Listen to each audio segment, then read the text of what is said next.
Hello and welcome to another episode of Carnivore Evolution. I'm Victoria Olson, your host, and our guest today is James Dawkins from Miami, Florida, and we are here to hear his story. James tells me that he didn't find the carnivore diet. He uncovered it piece by piece while watching how disconnected we've become from real food. And I thought that was very eloquent of you, James.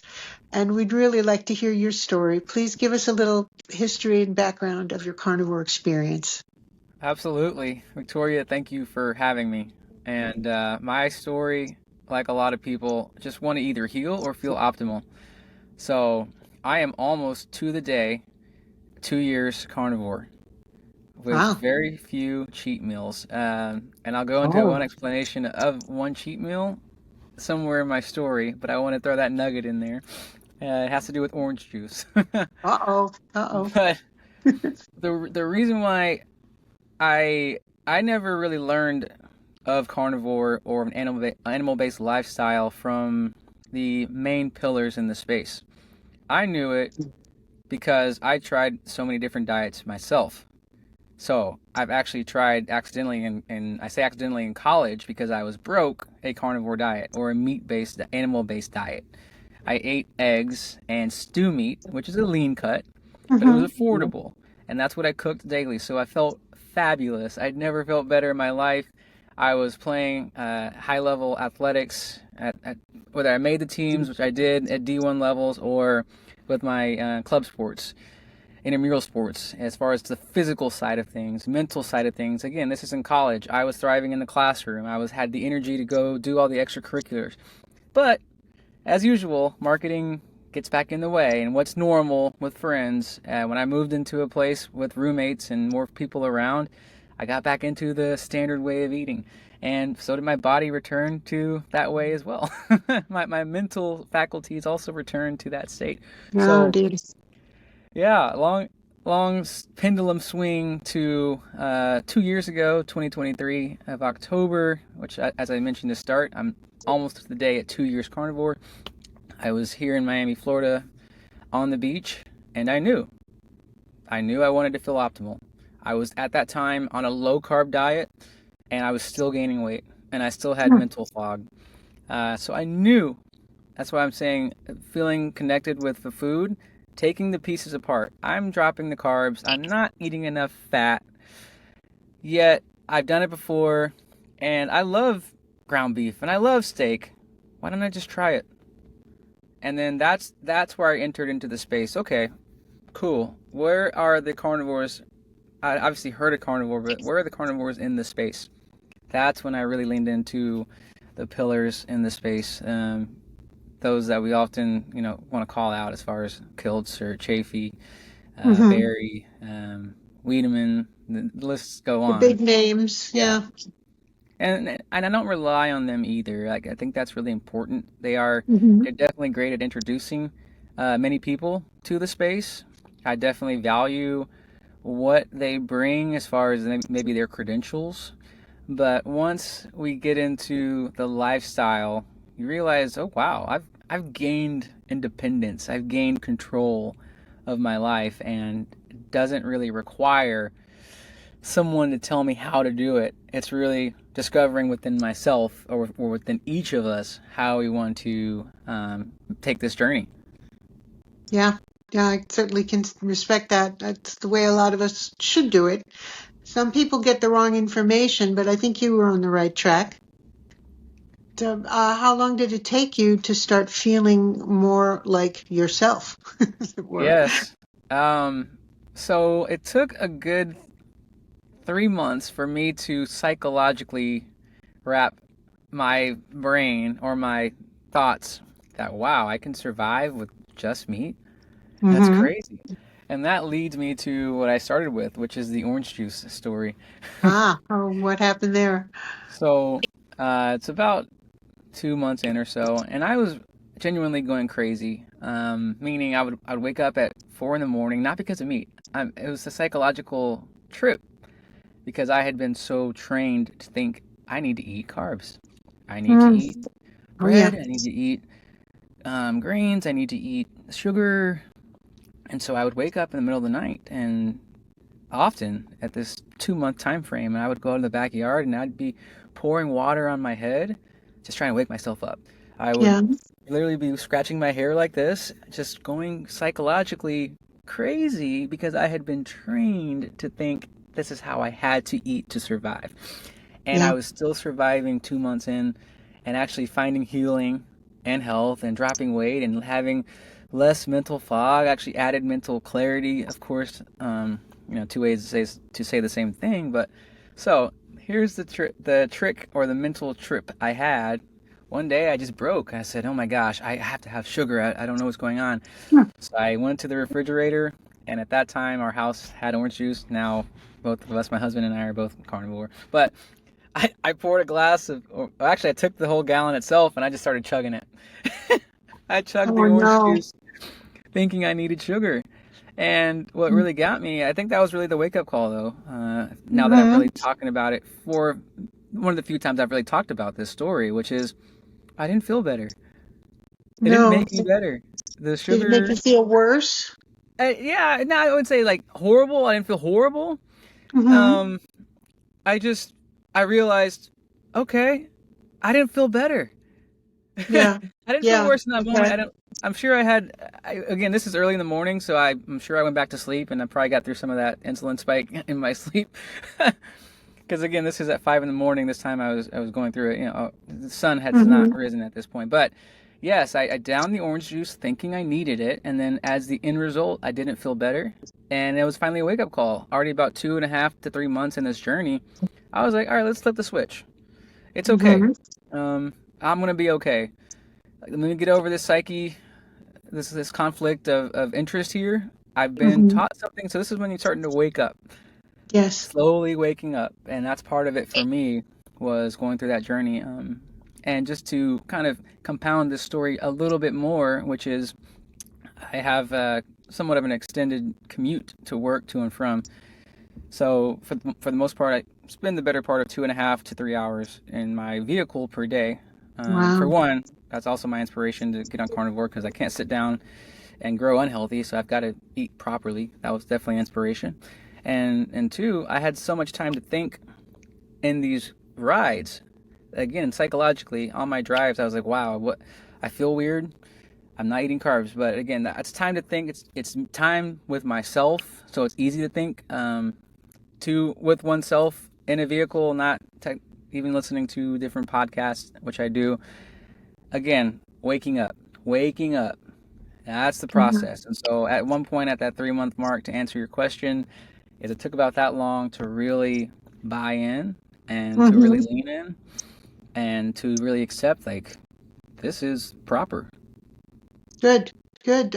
So I assume you were feeling some positive effects at that Oh, 3 month point that when you got over that obstacle of course. I that mean, time. before the 3 months, it was just more of the psychological Hmm. conflict that I had.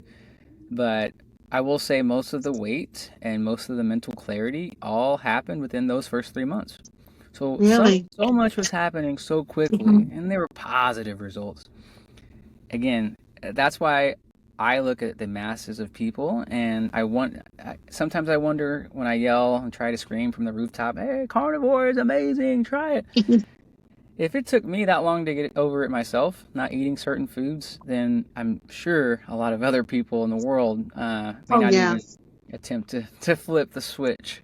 It is difficult, and you probably had a lot of background where carbs were emphasized. If you're on team sports, eating with a group, and getting indoctrinated from the coaches and Yeah, other people who guided you.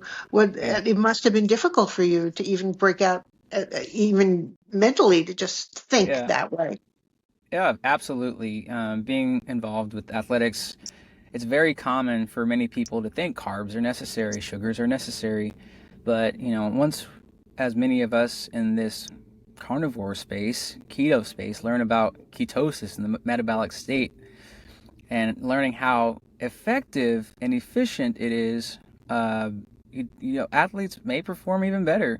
Um, a lot of athletes, I'm told, use that as a secret. They're actually carnivore, Really? but don't. And I'm talking about high level No professional, kidding. um, Olympic level athletes. Again, I'm not saying any names, but I have heard that that is a secret. But oftentimes they Wow. have sponsorship ties with Oh, yeah. other Mm-hmm. other foods Mm-hmm. that aren't animal based, and so it goes Oh, against dear. their interest. But yeah, nonetheless, coaches and in general, even if you want to go into the casual bodybuilding, the casual gym goer, Mm-hmm. the casual bike rider, triathlon, marathoner, all these casual people who just do it for fun, let alone pro athletes, are thinking that it's sugars and carbs. But what we're not seeing collectively is that's a form or metabolic state of glycolysis, Mm-hmm. and that your body is looking for that sugar and carbs. But Mm-hmm. something a lot of people try to say and try to combat carnivore is, oh, well, sugars burn first. Sugars burn Yeah. fast, burn first. Mm-hmm. Well, absolutely they do. Just Mm-hmm. because they burn fast does not mean they're efficient. True. And you're still alive after that, so something else gets burned, and what would that Yeah, be? exactly. And as well, to that point, I think it's worth noting to those who aren't used to it, or at least hearing this, is a lot of carnivores mention, oh, we don't need to consume the sugars, gluconeogenesis. But those in Mm-hmm. glycolysis, as to your point, is at night when people are in their fasted state, actually turn to gluconeogenesis as well, Yes. because the body's already burned through that sugar. So fast does not mean efficient. Fast means the Mm-hmm. body wants to get rid of it. Wow. Oh, hello. Sorry. Lost you. That's all Something good. Something Looks like blipped on my screen. I'm sorry. I went to get it away. Wow. Well, you certainly are informed and obviously experienced with this. How do you communicate what you're doing? Do you keep it a secret that you're a carnivore? Do you get some flack from the people who do find out? Yes and no, and I love to answer that's a nuance. For one, I mean, I'm gonna scream from the rooftop about carnivore all Mm-hmm. day, every day, all night. Um, I just think about, when I can, think about just how to properly spread this message to people all around the world are finding unhealth right now. Mm-hmm. Chronic diseases have continued to spike, and our global intake of processed foods has also continued to spike. And I think there's a sharp association with that.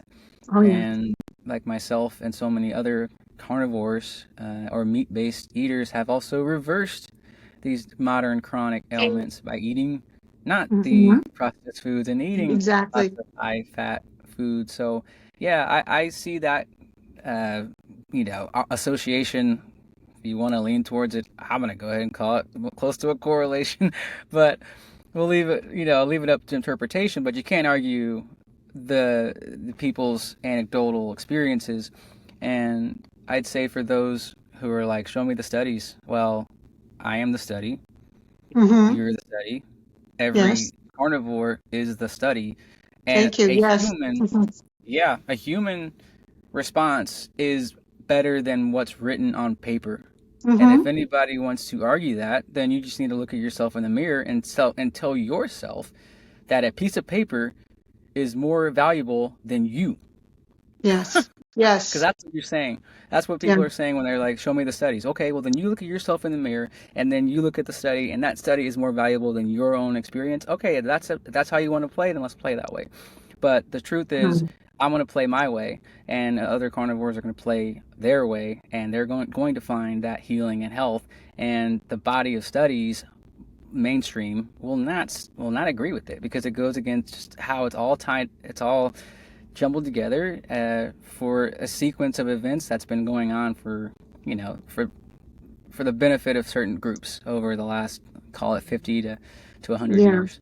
Yeah. Really, the groups that are making money Yeah. at our expense, the expense of our health, unfortunately. And that's what Right. we're up against. And it's a pretty big wall to try to overcome. that when money talks, it seems to be the boss most of the time.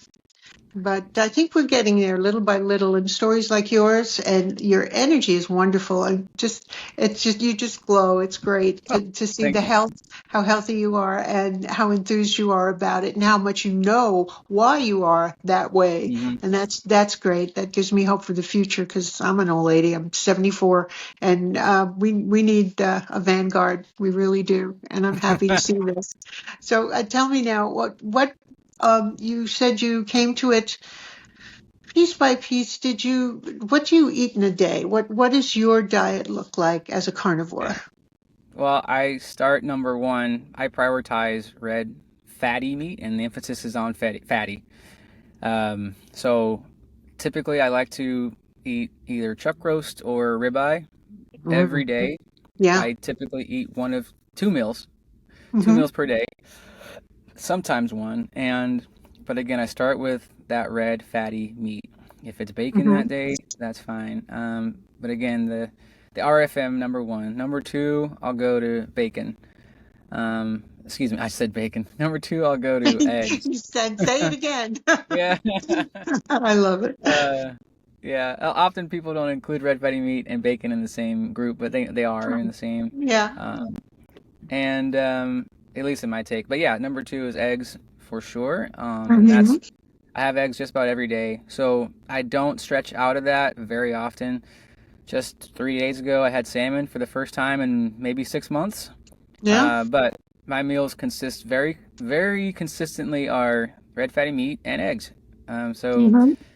that's it. As far as bouncing into the animal-based space, I do Hmm. drink whole milk, raw milk Hmm. every day, Hmm. but I would say the equivalent of maybe um, half a glass worth every day. Yeah, not a large amount. Do That's you correct. Yeah. use butter or Oh, that tallow or too. lard? Yes, both. So obviously Yeah. with the bacon, for anybody who cooks bacon knows you Oh can yeah, save bacon a fat. lot of Love lard. it. Yeah, It's a gift. It's a gift. yeah. So it's so much extra growing in the freezer. We got jars full Mhm. next to the Yeah, stove. me too. Yeah, I have a collection. yeah. It's amazing. And sometimes, to be honest, like sometimes I'll even just have a couple spoonfuls of fat.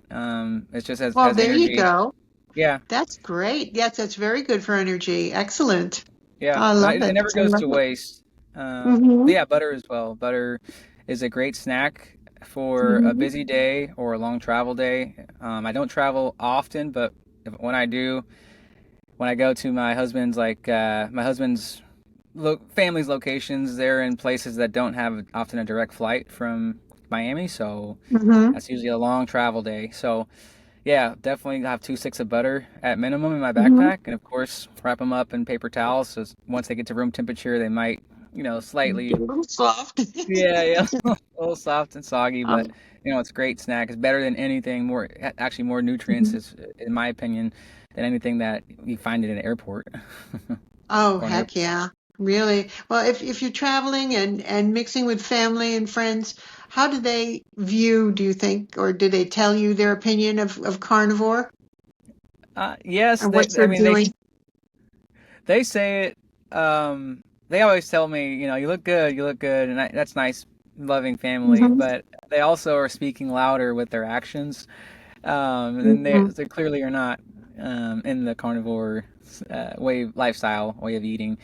They my family across the board still eats a standard diet, but I do think it's interesting. My nephews, I got two of them, actually more, but like two on my side, not my in-laws. At the time when I started carnivore, were preteens or early teens, and I think it was interesting. Instinctively, I think they were just being instinctive. They wanted to try and do it themselves.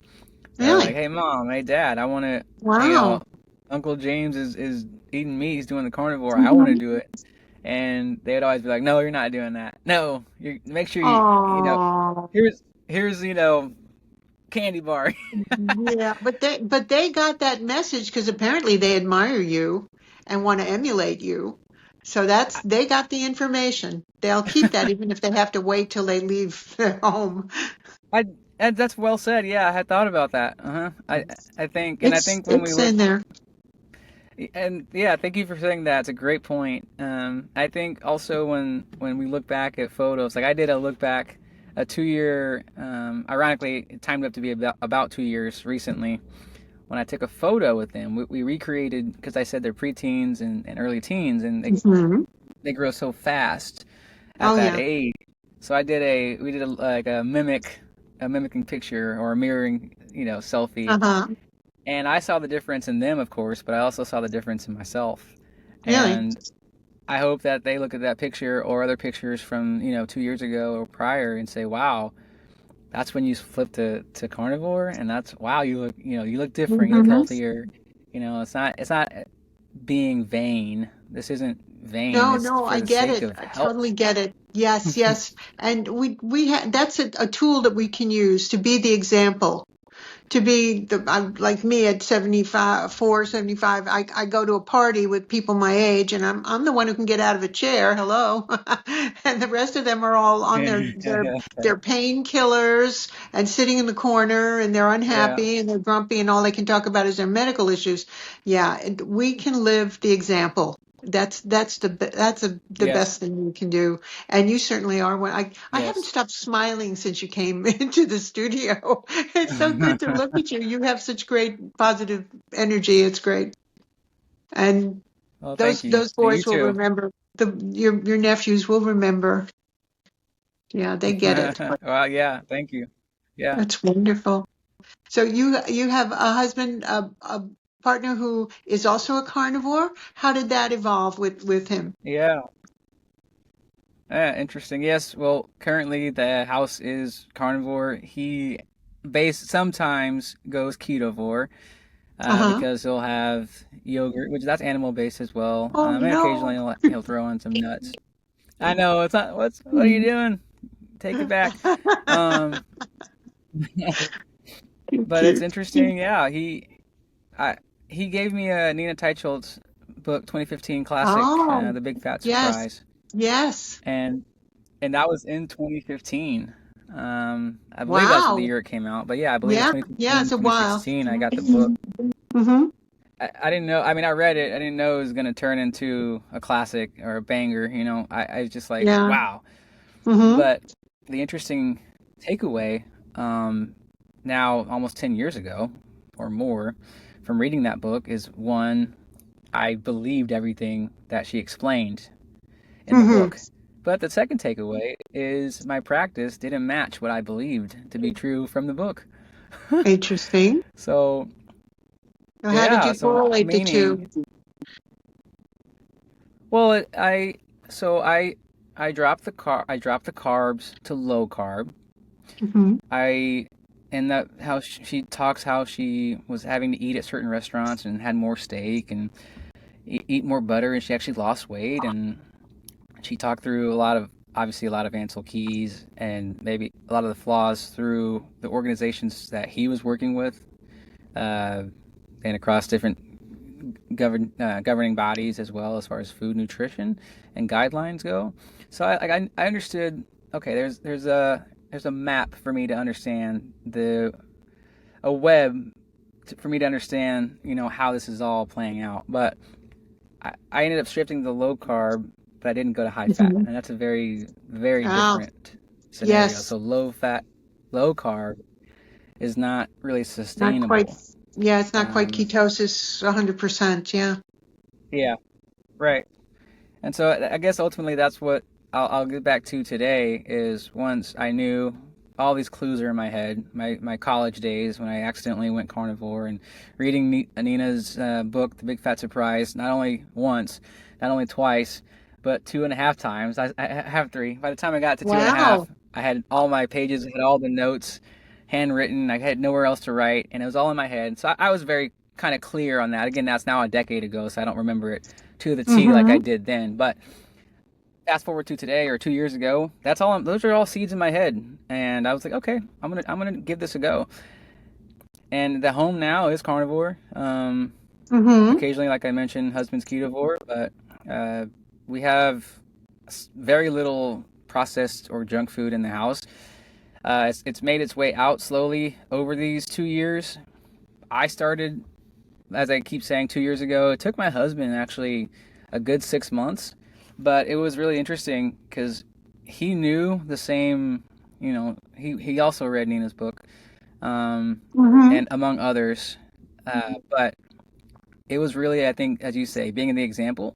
He saw my results in the first 3 months, and then let alone the 6 months. I changed into a different human. Honestly, as you know, Yeah. just I the can relate. awareness, being present. Yes. Mm-hmm. Yes, Yes, yes, the that. consciousness. Yes. Yeah, And all of it. you just All these positive feel characteristics that are. good all the time, and I'm so much less Yeah, grumpy. I use the term grumpy, but there's another yeah, word for it, like with the B in front. I'm not that anymore. yeah, yeah, yeah. Very, I'm Yeah, a it's so very true. happy And person. Yeah. yeah, it's a very positive outcome from changing what we eat and eating optimally. Changing what we eat and cannot mean not eating optimally. I went raw vegan. I've been fruitarian.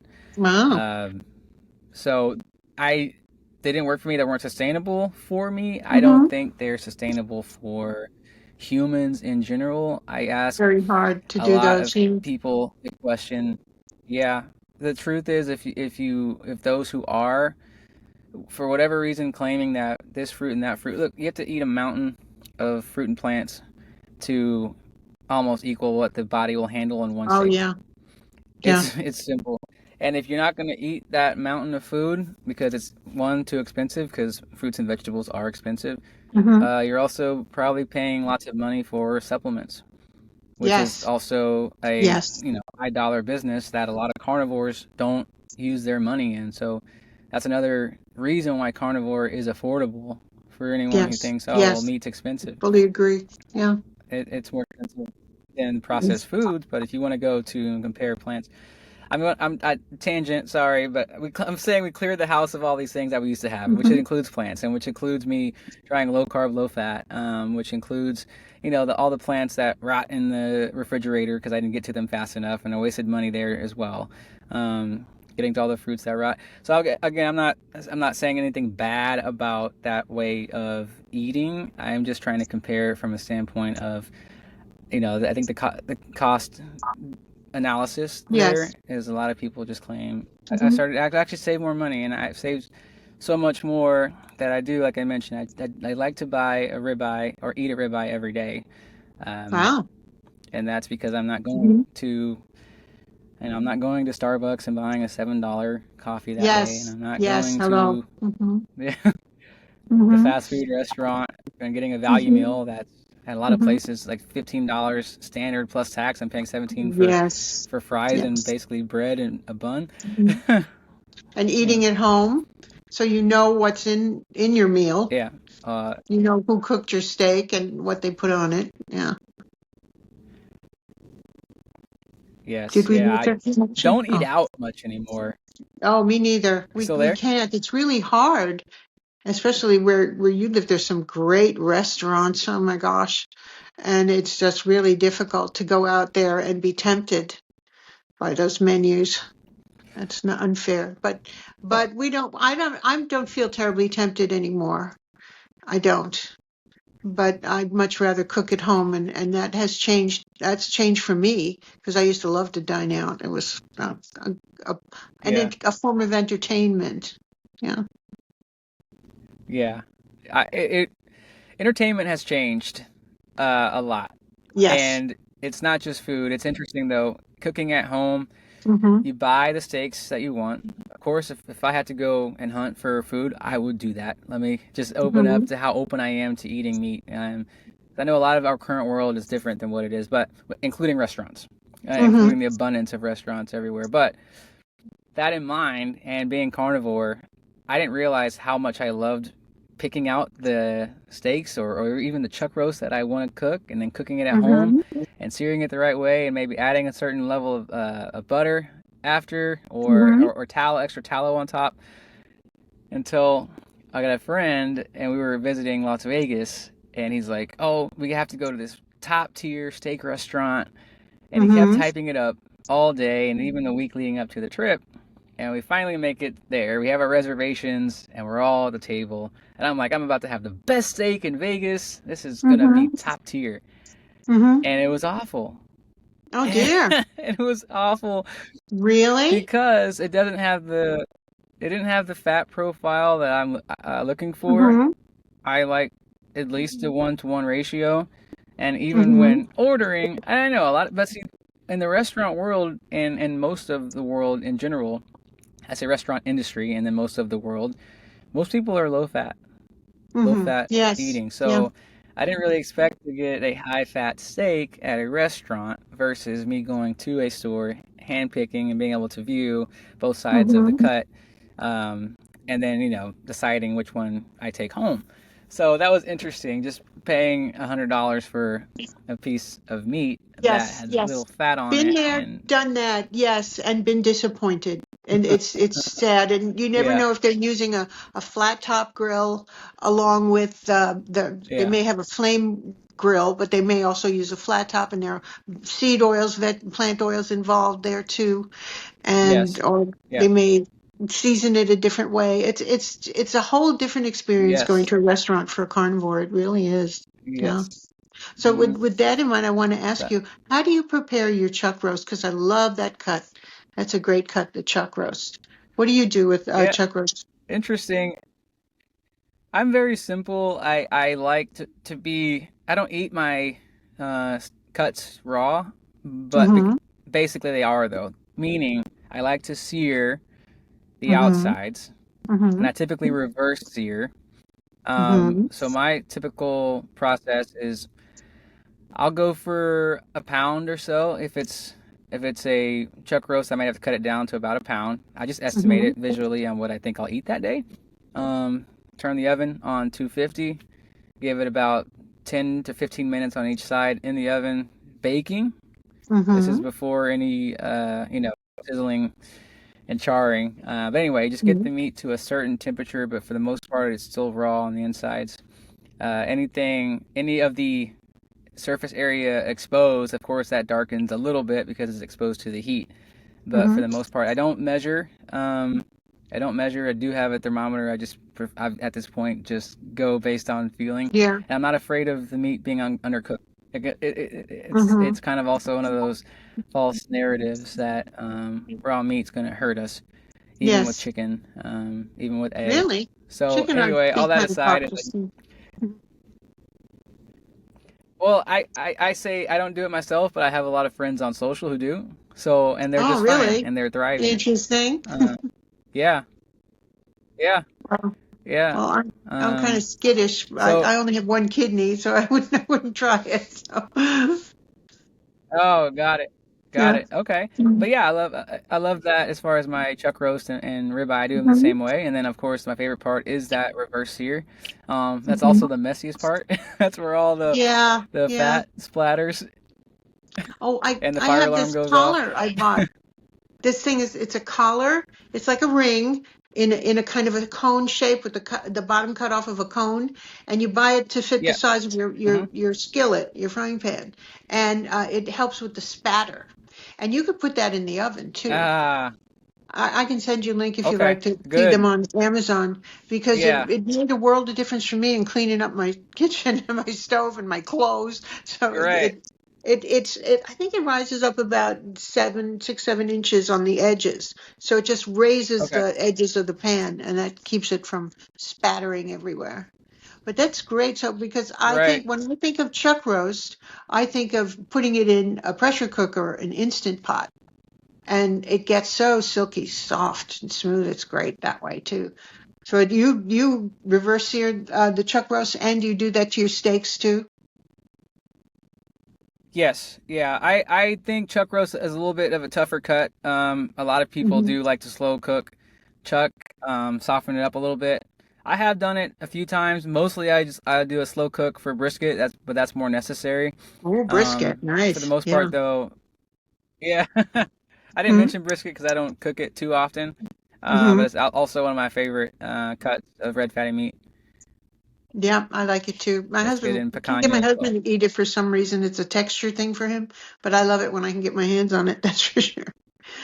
I also Oh like yeah, a fat hamburger.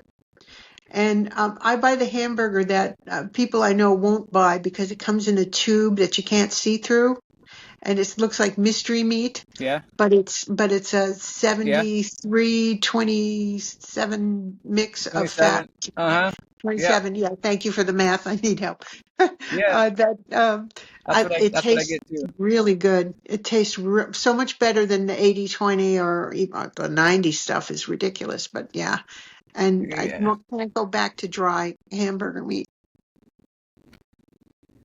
Absolutely. I'm the same way. I don't include ground beef alone often. I do like to Mhm. mix it with eggs though. There you But go. 7327 ground beef is where it's at for sure. I agree with you. Yeah, that's my It's the favorite. flavor, the fat is Mhm. where it's at. Hmm. It makes all the difference to me. Yeah, if I go to someone else's house, I know they're not using the same kind as I am. That's funny. So, I just bring my food now. I have no shame. yes, yes, me too. I no longer care about insulting people. I'll either eat beforehand if I'm invited over to a place, or I'll bring something. And they get used to it because mostly it's just Hmm. family that I'm visiting. And my friends, I've gotten a couple of carnivore friends, one who converted from keto to carnivore. And now she's teaching me stuff that I hadn't learned before about cooking. That's great. Yeah, Um, I wanted to always something to learn. Yes, I wanted to ask you if you had some advice to give people who were starting in carnivore, if they were carnivore curious. How would you advise them to approach it, and what would you say? Forget everything you think you know about food. Mm-hmm. That's what I would say to start Yeah. Okay. because a lot of we are born in ketosis.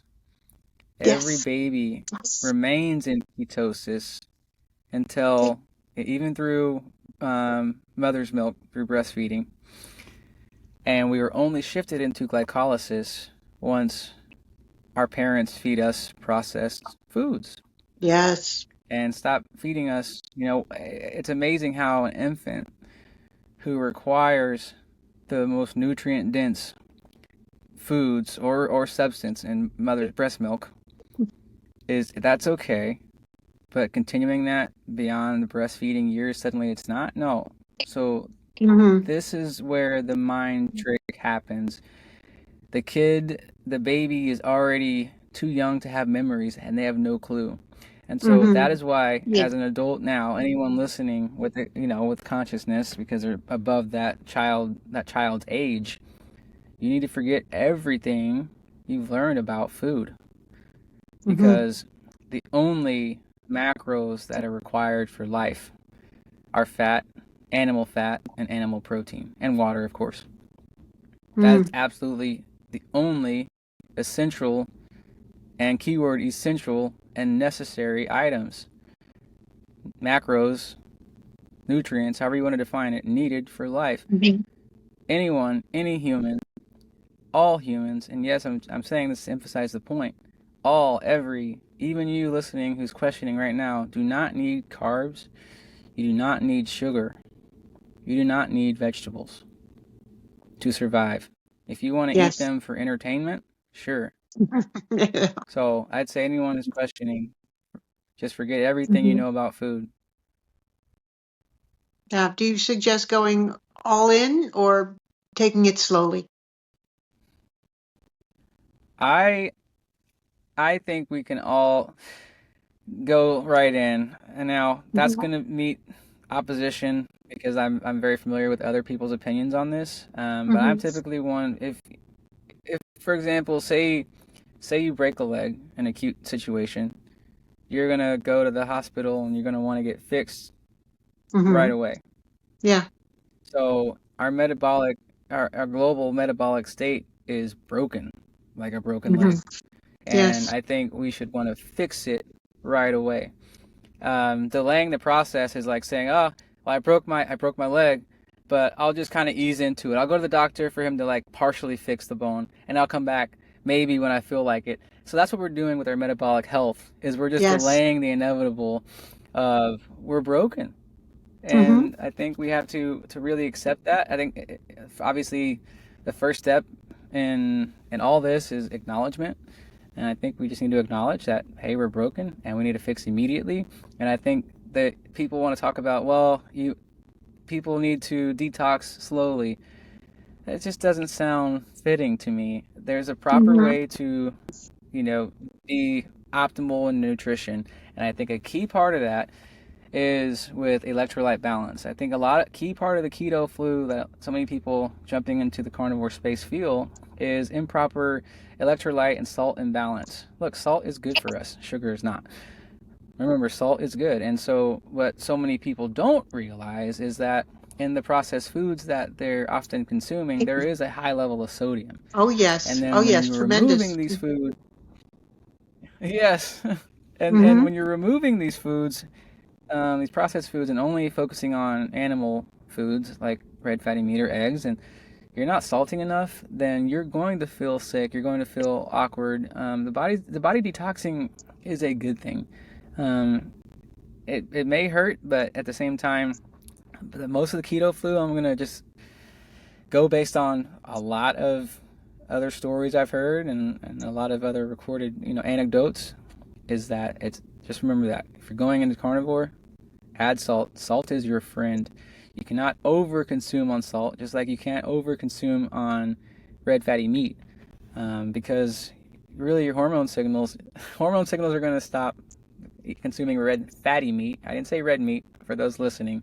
Eating lean red meat you can eat for days, and you're not going to really hit. Your hunger hormones aren't going to hit.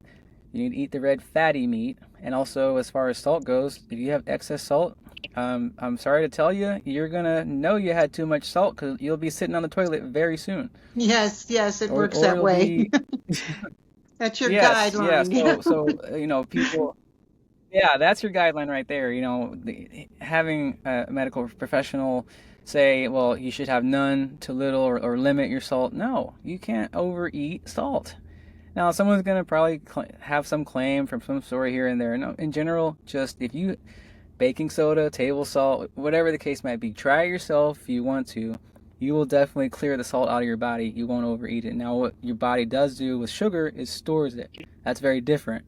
So that's Mm-hmm. why sugar it either burns quickly or stores as adipose tissue. Mm-hmm. So salt is not an enemy here. Salt is a friend. Very true. Wise words. Thank you so much. That's great to hear that from someone. I'm so thrilled to meet you. Very happy to hear your story. This is great.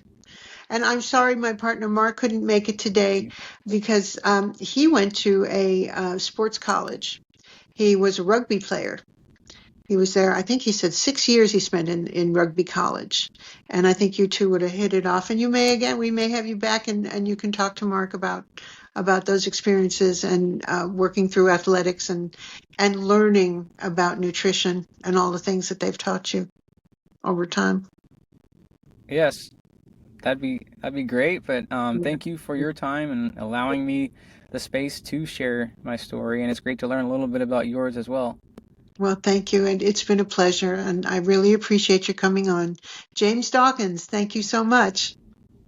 All right then. Bye bye now. Yes. Okay.